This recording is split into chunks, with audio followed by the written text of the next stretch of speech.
One of the things that personally is an example of that is, I can watch talks or watch documentaries and think about things like global warming and all these big issues confronting our times, and then sort of bracket it to one side of my mind and then continue moving on, because I think that's what stops a lot of us from getting involved, because the implications would be that we would have to drop everything if these things really were as dire as Partly, but of course, even the most dedicated people have to do that.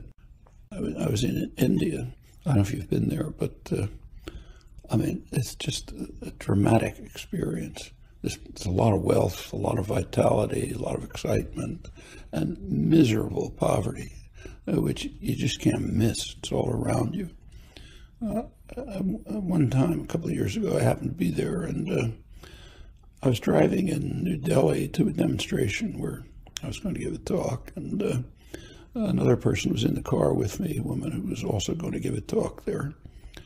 She's a woman who had taught in the university. She had a university position, but she left in order to go live in a poor village in one of the poorest areas, Rajasthan, where she lived in a hut and what we would call indescribable conditions, working mainly on women's issues.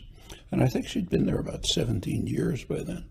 So a really dedicated person, thrown her life into it. I noticed as we were driving through this, when you drive through a city, as soon as the car stops, there's a horde of miserable people who come asking for a rupee, a penny, showing a gypsy woman with a starving child, every horror you can think of. And she told me right away, don't give anyone anything, because once you do, you can't make any dent anyway, and once you do, it just get them out. But as we drove, I noticed that she wasn't looking out the window. And I asked her, how do you live with all this? And she said, the only way you live is not looking. You can't look and survive. So you have to somehow wall yourself off just in order to keep going. And this is a person who had dedicated her life at a level that you almost never see. But she's right. We all have to do it. You can't survive otherwise. But it's easy the bracketing, so it's necessary in some sense, but it's very easy to overdo it, like take global warming, which you mentioned. That's a really dire catastrophe. Canada right now is on the verge of destroying civilization. It's almost literally true. If Canada proceeds with tar sand development in Alberta, the effects could be really dire.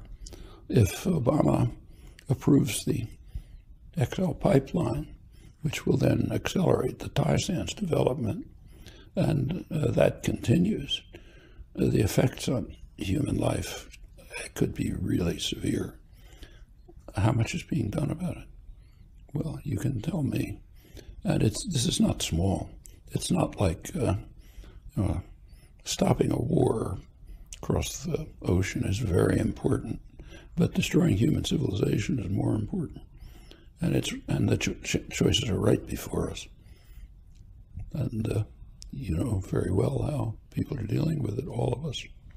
And for Canada, it's particularly important. But it's much easier to pretend I don't know anything about it. If you look out the window, you've got to do something about it, and that's hard. Some of us really suffer, but not you and me and the people we know.